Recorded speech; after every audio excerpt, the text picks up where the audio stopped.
afternoon, classmates. Good afternoon, Doc Marmelo. I'm Edmar Gregorio, and I will be reporting corporate diversification strategy. What is diversification strategy? Diversification strategy is a strategy that an organization adopts for the development of its business. This strategy involves widening the scope of the organization across different products and market sectors. The strategy is to enter into a new market or industry which the organization is not currently in, while also creating a new product for new market. Diversification strategy is a form of growth strategy which helps the organizational business to grow. It opens up new possibilities for the organization. By adopting this strategy, the organization not only diversifies its product offerings in the target markets but also expands its own business horizons. The strategy helps the organization to increase sales volume and revenues while keeping costs to minimum. The need for diversification. The greatest risk of being in a single industry is having all of the firm's eggs in one basket.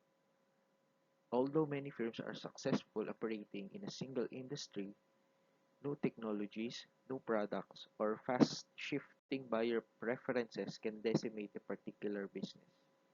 For example, digital cameras are decimating the film and film processing industry, and cell phones have permanently altered the long distance telephone calling industry.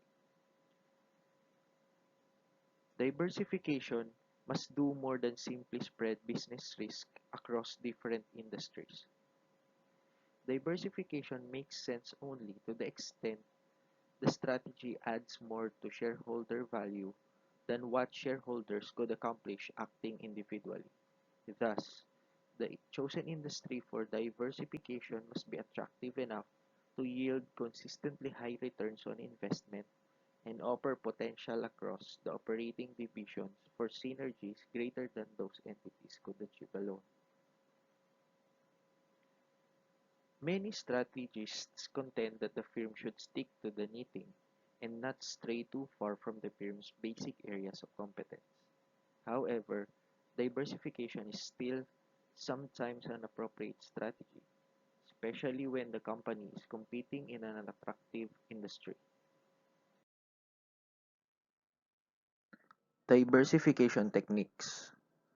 Concentric diversification involves adding similar products or services to the existing business. Horizontal diversification involves providing new and unrelated products or services to the existing consumers. Conglomerate diversification involves adding new products or services that are significantly unrelated and with no technological or commercial similarities. Diversification strategies. Diversification strategies may be related or unrelated. Related diversification. Businesses are said to be related when their value chains possess competitively valuable cross-business strategic fits. Most companies favor related diversification strategies in order to capitalize on synergies as follows: transferring competitively valuable expertise, technical know-how, and other capabilities from one business to another. Combining the related activities of separate businesses into a single operation to achieve lower costs.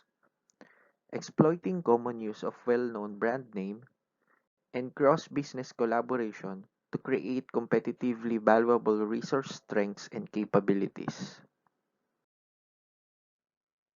Related diversification strategy may be effective when an organization competes in a no-growth or slow-growth industry, when adding new but related products would significantly enhance the sales of current products, when new but related products could be offered at highly competitive prices.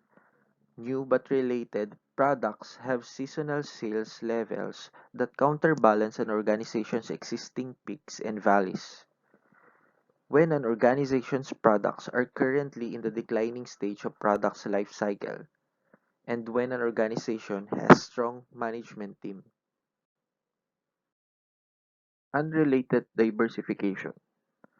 An unrelated diversification strategy favors capitalizing on a portfolio of businesses that are capable of delivering excellent financial performance in their respective industries, rather than striving to capitalize on value chain strategic fits among the businesses.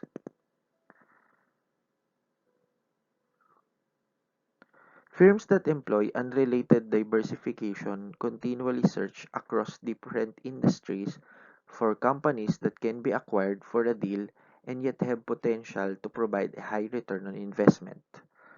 Pursuing unrelated diversification entails being on a hunt to acquire companies whose assets are undervalued, or companies that are financially distressed, or companies that have high growth prospects but are short on investment capital. An obvious drawback of unrelated diversification is that the parent firm must have an excellent top management that plans, organizes, motivates, delegates, and controls effectively.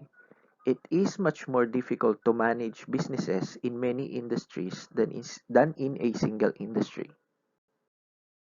Unrelated diversification may be an effective strategy when revenues derived from organizations' current products or services would increase significantly by adding the new unrelated products. When an organization competes in a highly competitive and or a no-growth industry as indicated by low industry profit margins and returns. When an organization's present channels of distribution can be used to market the new products to current customers. When the new products have counter-cyclical sales patterns compared to an organization's present products. When an organization's basic industry is experiencing declining annual sales and profit. When an organization has the capital and managerial talent needed to compete successfully in any new industry. When an organization has the opportunity to purchase an unrelated business that is an attractive investment opportunity. When there exists financial synergy between acquired and acquiring firm. When existing markets for an organization's present product are saturated. When antitrust action could be charged against an organization that historically has concentrated on a single industry. One perfect example of a diversified company in the Philippines would be San Miguel Corporation, where it is venturing in various industries. Under food and beverages, we have San Miguel Brewery, San Miguel Foods, Ginebra San Miguel. Oil refining and marketing, we have the Petron Corporation. Packaging, San Miguel Yamamura Packaging Corp. Properties, we have San Miguel Properties Inc. For power and energy, we have SMC Global Power Holdings Corp. Infrastructure, the SMC Infrastructure, and other businesses. That would be all. Thank you for listening.